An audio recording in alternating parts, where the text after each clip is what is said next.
Madame Friedrich, vous avez perdu votre mari lors d'un accident tragique pendant votre voyage de noces. Et vous avez vécu une expérience hors du corps pendant que cela se déroulait. Comment cela est-il arrivé? C'était en janvier 2012. Nous passions notre lune de miel en Colombie. Nous avions d'abord séjourné pendant une semaine dans une île des Caraïbes, et puis nous sommes ensuite allés sur la côte dans un parc national. Là, nous avons rejoint une baie où nous avions l'intention de passer la nuit dans un bungalow. Nous y étions accompagnés d'un ami qui était avec nous sur cette portion de notre voyage. Nous sommes donc arrivés dans cette baie, nous nous sommes restaurés un peu et nous avions déposé nos bagages dans le bungalow puisque nous avions l'intention de prendre un bain de mer pour nous rafraîchir. Ce jour-là, il n'y avait qu'un tout petit peu de vent et peu de vagues. Les vagues n'étaient vraiment pas importantes en bord de plage, c'était seulement au large, là où la profondeur était plus importante, que les vagues étaient plus grosses. Nous sommes donc entrés dans l'eau, mais uniquement jusqu'où nous avions pied. Nous nous sommes baignés un peu, et chaque fois qu'une vague arrivait, nous sautions afin d'éviter de prendre la vague en plein visage, comme on le fait souvent au bord de la mer. Ce que nous n'avions pas remarqué toutefois, c'est qu'il y avait du courant qui nous entraînait vers le large. Pour ma part, je m'en suis aperçue quand, après avoir sauté, je n'ai plus du tout senti le sol sous mes pieds. Je me suis alors retournée et j'ai constaté que la plage était déjà loin. J'ai alors essayé de nager vers la plage, mais je n'arrivais pas à avancer. J'ai nagé et nagé et nagé, et toutefois, j'avais l'impression de ne pas avancer d'un millimètre. Et tout cela est arrivé parce que le courant nous avait entraînés tous les deux là où les vagues étaient vraiment plus importantes et où chaque vague nous submergeait. J'étais maintenant véritablement terrifiée. Je pensais ma dernière heure arriver. J'ai commencé à appeler à l'aide. Mon mari était à ce moment-là tout près de moi. Il s'est retourné et m'a regardé droit dans les yeux. Et j'ai vu la panique dans son regard. Il s'est mis lui aussi à appeler à l'aide. J'ai compris à ce moment-là qu'il ne pouvait pas m'aider, qu'il était exactement dans la même situation que moi. Désespérée, j'ai commencé à prier,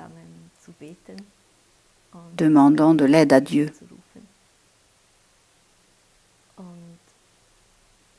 Tout à coup, très clairement, deux mots se sont présentés à moi.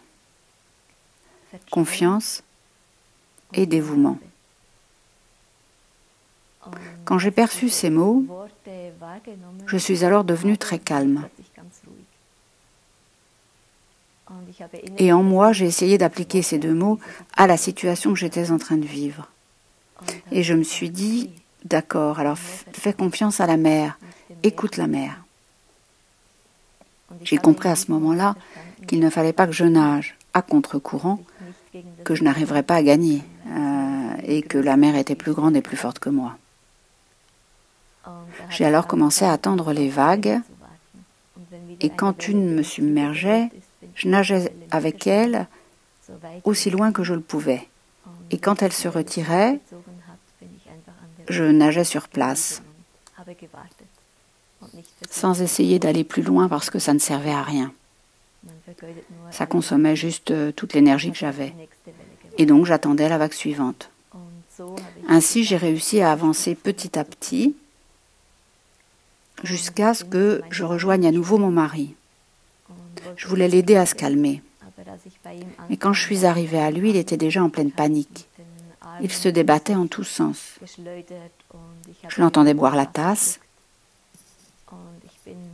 Je me suis placée derrière lui et j'ai placé ma main sur son épaule pour essayer de le calmer. Mais ça n'a pas aidé.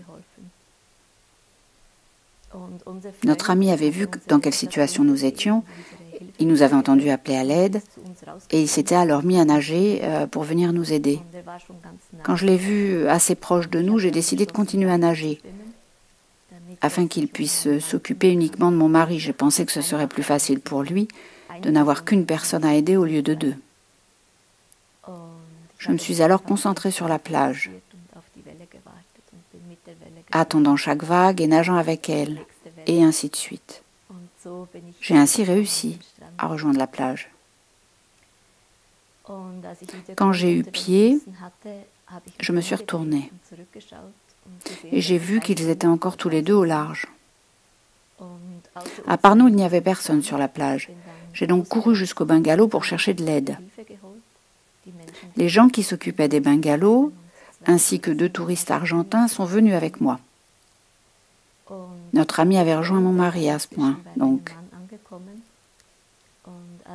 Mais mon mari avait déjà perdu connaissance. Notre ami a essayé de le ramener, en le sécurisant comme les sauveteurs le font. Mais ça s'est révélé impossible. Parce que c'est déjà difficile pour une personne seule de revenir sur une plage à contre-courant. En tirant une autre personne, évidemment, ça n'est carrément, c'est carrément impossible. Notre ami a donc dû lâcher prise. Heureusement pour lui, il a réussi à rejoindre la plage. Ça a été évidemment un moment très difficile. Il y avait alors plusieurs personnes sur la plage, mais on ne pouvait plus rien faire. Il n'y avait ni bateau, ni planche de surf, rien qu'on puisse utiliser. Par moments, nous pouvions voir le corps de mon mari dans les vagues. Les vagues l'ont approché un peu de la plage, et les 2 personnes qui venaient d'Argentine sont entrées dans l'eau, et à elles deux ont réussi à ramener le corps de mon mari sur la plage. Sur le moment, j'étais vraiment soulagée. J'ai pensé, tout va bien, ils l'ont sauvé. Me disant, j'étais persuadée qu'il avait perdu connaissance juste avant, même s'il est difficile d'estimer le temps dans ce type de situation. Toutefois, quand ils l'ont ramené sur la plage, il n'avait plus de pouls, il ne respirait plus. Malgré tout, nous avons essayé de le réanimer. Chaque fois qu'il le mettait sur le côté pour retirer l'eau de ses poumons, moi, je dégageais l'eau de sa bouche, dans l'espoir qu'il puisse respirer. À un moment, j'ai réalisé que sa mâchoire s'était raidie. J'ai compris qu'on ne pourrait pas le ramener à la vie.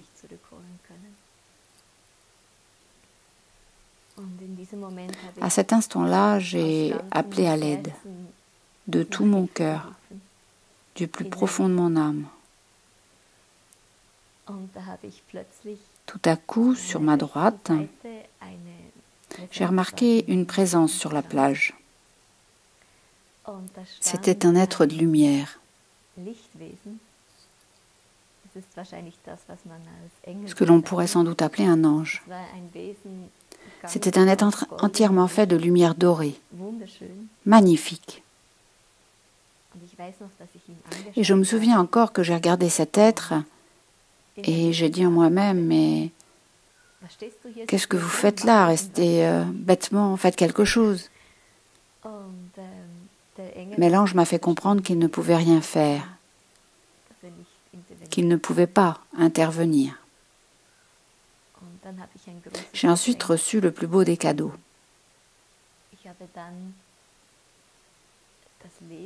J'ai vu la vie de mon mari d'alors, depuis sa naissance jusqu'à cet instant présent.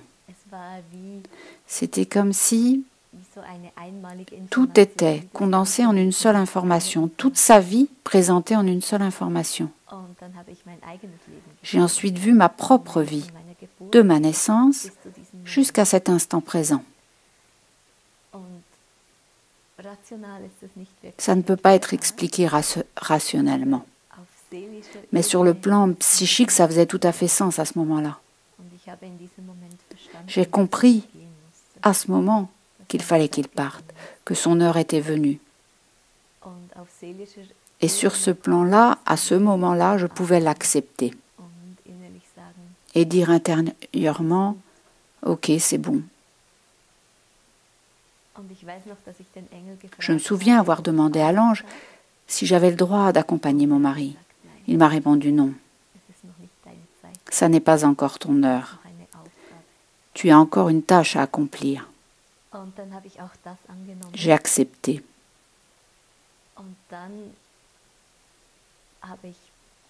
Et ensuite, j'ai lâché prise. J'ai tout lâché. Tout ce à quoi on s'accroche dans la vie. Nos projets, notre propre identité. Rien de tout ça n'avait plus de sens à ce moment-là. Ma vie passée jusqu'à cet instant s'est effondrée à ce moment-là. Quand j'ai été sur le point de lâcher prise, je me suis sentie tirée hors de mon corps. Et ce dont je me souviens juste après, c'est d'être dans la lumière. J'étais dans un endroit où il n'y avait que la lumière, la paix, l'amour. Un endroit où il n'y a pas de séparation. Un endroit vraiment absolument merveilleux. Et je n'en suis revenue qu'à moitié.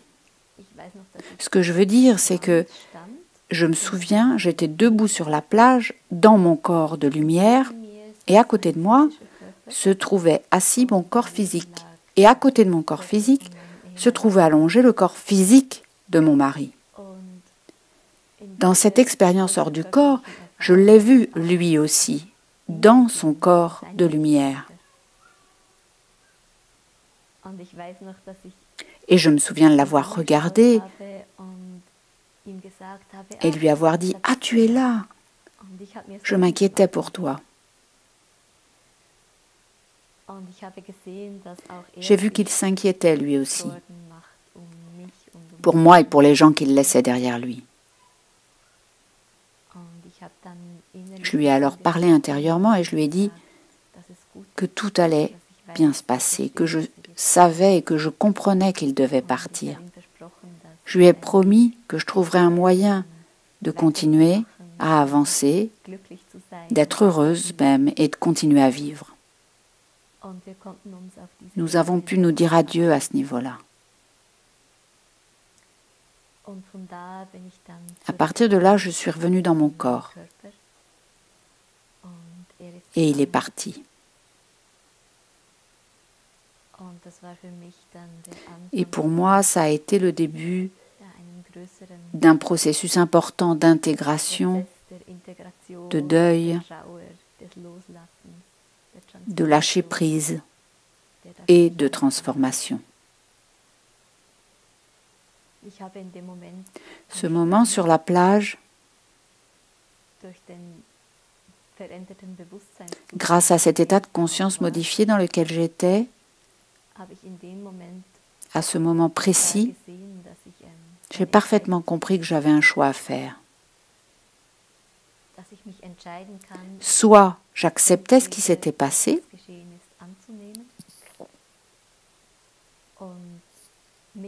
j'essayais de le surmonter, de faire la paix avec, soit je me révoltais contre quelque chose que je ne pouvais pas changer. Et je finissais par mourir de toute façon selon mon destin. Et grâce à cette vision très claire, j'ai choisi le chemin vers l'acceptation. Et j'ai essayé de le suivre de mon mieux.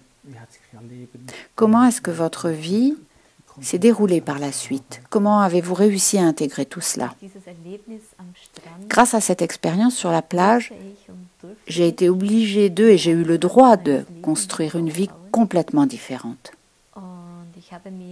Dans le processus qui a suivi, y compris le processus du deuil, je me suis posé beaucoup de questions.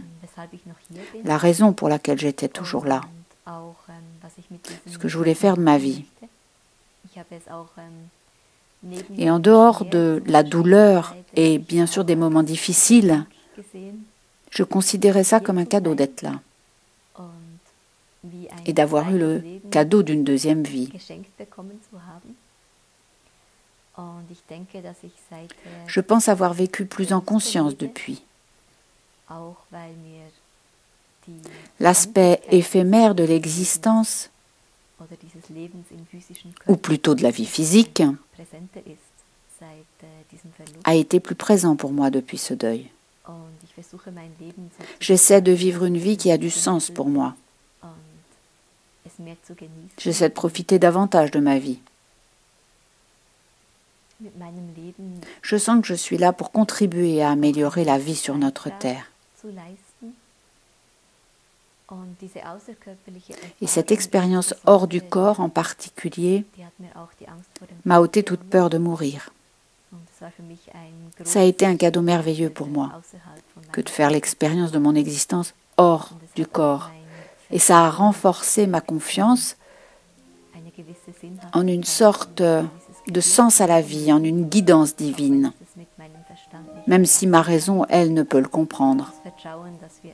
La confiance que nous faisons partie d'une éternité qui nous dépasse. Madame Friedrich, merci beaucoup pour cet entretien.